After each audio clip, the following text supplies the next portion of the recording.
Yeah,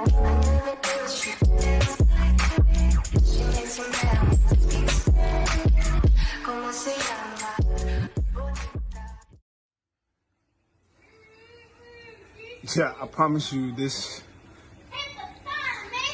the onslaught of shit that we have to deal with is fucking crazy right now. Drew Brees, if you don't understand how hurtful, how insensitive your comments are, you are part of the problem. To think that because your grandfathers served in this country and you have a great respect for the flag, that everybody else should have the same ideals and thoughts that you do is ridiculous. And it shows that you don't know history. Because when our grandfathers fought for this country and served, and they came back, they didn't come back to a hero's welcome. They came back and got attacked for wearing their uniforms. They came back to racism, to complete violence. And here we are now with the world on fire, and you still continue to first criticize how we peacefully protest because it doesn't fit in what you do and your beliefs, without ever acknowledging that the fact that the man was murdered at the hands of police in front of us all, and that it has been continuing for centuries, that the same brothers that you break the huddle down with before every single game, the same guys that you bleed with and go on a battle with every single day, go home to communities that have been decimated. Then when you talk about being the brotherhood and all this other bullshit, it's just lip service, or it's only on the field. Because when we step off of this field and I take my helmet off and I'm a black man walking around America and I'm telling you I'm dealing with these things, I'm telling you my communities are dealing with these things, and your response to me is, don't talk about that here. This is not the place. Drew, where is the place, Drew? I'm disappointed. I'm hurt. Because while the world tells you that you're not worthy, that your life doesn't matter, the last place you want to hear from are the guys that you go to war with and that you consider to be allies and to be your friends.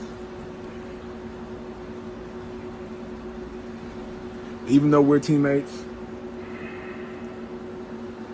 I can't let this slide. Drew Brees, man. You know, after such a long, illustrious career, you would think he'd have a little bit more, brims up there, Can't be saying it's just terrible timing. No matter how you feel about it, no matter how, if you agree with him, whatever the case may be, just terrible timing. He knows it, everybody else knows it. I don't think he's a bad person. I think he's, like I said, bad timing, bad choice of words, bad everything. Just a terrible mistake. I think he's a little bit too used to being home. Used to getting tripped up by the media for a while. So maybe that has something to do with it. Maybe it didn't. But you heard Malcolm Jenkins. Even when he was an Eagle, he was just, he very, very eloquent with his words. Just knows how to evoke emotion out of any type of situation. You could hear he was getting choked up. It was definitely something, that was very important to him. He's been fighting for it for a while. Like he said, it's been kind of ignored. But, damn, Drew, I don't know. It's it's crazy. Seeing all his teammates getting so upset and, they're commenting. You saw Alvin Kamara put up something on Twitter. You saw Michael Thomas obviously say something, and then he kind of, brought the reins back and was like, I accept your apology, because that's what Christians do, so I don't know if that's really an acceptance or just kind of it's an acceptance, but I don't know if it's a forgiveness. I think it's more of a, all right, guy, like, get your last year out there and, we'll figure it, we'll move on from there. But it's a crazy situation. Definitely didn't see this. Definitely didn't see this coming. And now you're gonna start seeing all the fake reports about, oh, he's retiring, this, that. The locker room's gonna go crazy. Nobody's gonna block for him. Like, it is what it is. At the end of the day, it's a business. I'm sure there's gonna be a lot of conversations in the locker room. There's gonna be a lot of conversations outside of the locker room. It's not going to be something that's just kind of swept over lightly, especially with the veterans like Malcolm Jenkins and guys like that. You know, people like Michael Thomas, they might just say, you know, listen, I'm young. He's not going to be here longer than I am. Let me just ride this out and, you know, get my money, which by all means, please do, young man. You know what I'm saying? Go get that bread. But yeah, a little crazy,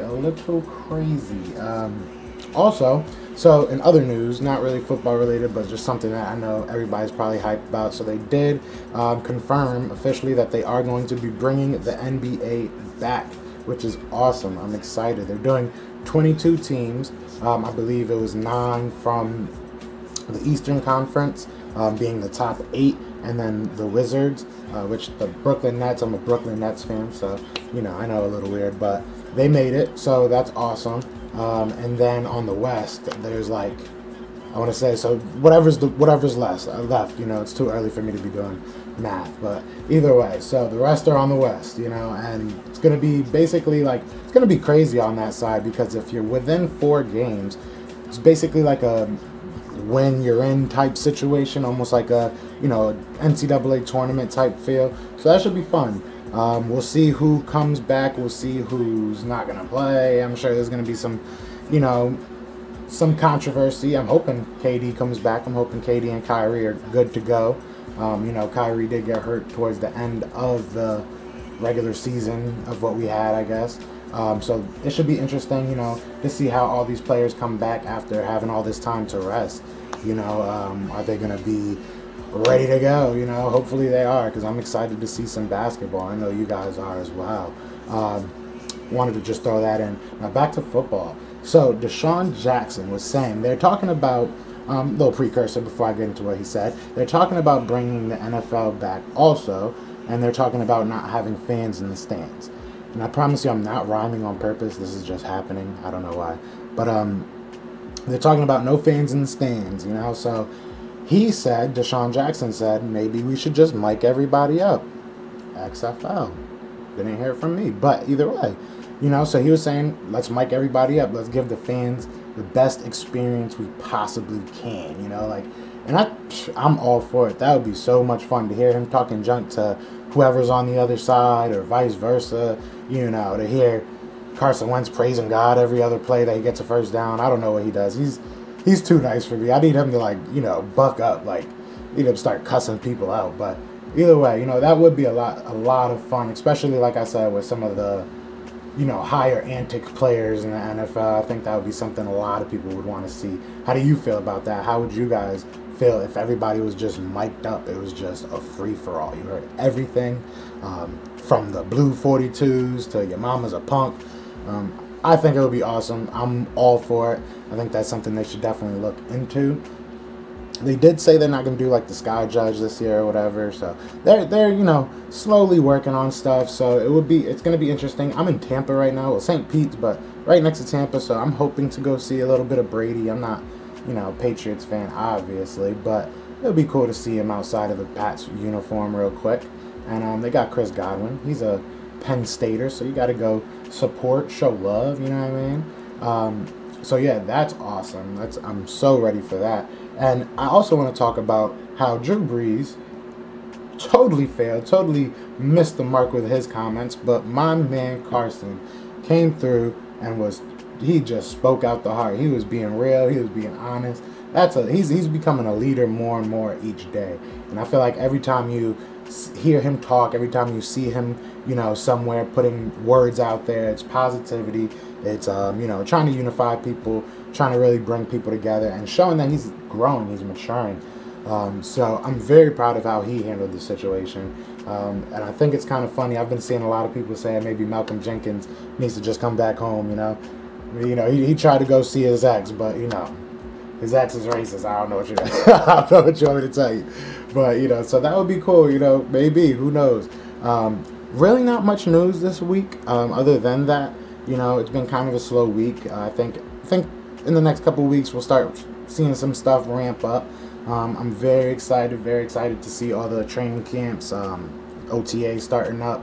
I believe they're on track from what I'm hearing. So That should be a lot of fun. But yeah, I just wanted to keep this one short, kind of talk about what's going on right now. Other than that, before I do let you guys go, we are going to be doing a giveaway. So $100. So basically, all you have to do is you have to like the video, obviously, subscribe to the YouTube channel, and then I need you to go over to my Anchor, and I need to get to 100 views on 2 of the podcasts. So there's like 7 up there. If you put up this one, there might be 8. So just pick 2 of them, share them, show people. As soon as I have 100 views on 2 of them, I'll be very transparent.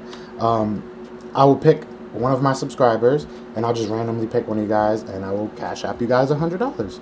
So please comment down below, you know, if you guys want to hear me talk about anything else, or if you guys have any questions, or if you guys want to just, you know, hop in the giveaway, let your friends know. Please share, like, subscribe.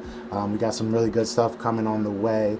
But other than that, man, you know what time it is. It's your boy Joe Castro with the Philly Podcast, and I'm out. Fly, just fly. Hey.